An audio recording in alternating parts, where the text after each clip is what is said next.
The best bit of gossip is what the Queen thought about Boris Johnson, because Boris Johnson in his memoirs wrote this sort of long, rather cloying section about his great love-in with the Queen. It turns out in private her views were a little bit more nuanced. What did she say about him? Well, I think she had an affection for Boris Johnson, and she by all accounts liked talking to him. Imagine if you've spent 2 years talking to Theresa May and then you get to speak once a week to Boris Johnson. I imagine that's would cheer us all up, probably. A good deal more entertaining. But I don't think she held him in the great respect that he felt that she did. And she told one minister on one occasion that he was perhaps better suited to the stage than to politics.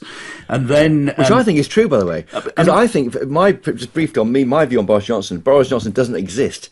He's called Boris Johnson in terms of his public persona. He's Al at home. That's the right. real person isn't Boris Johnson. It's a mask he puts on to cheer up the crowds. But behind the scenes, he's Alexander Johnson, Al Johnson. I think that's true to a degree, though I think it's a mask that he's worn for so long that it's so sort of woven into him that I'm not sure he's able to separate the two anymore if he ever was. But yeah, I think... and the Queen, yeah. So she was affectionate about him, but I don't think she held him in quite the respect that he hoped.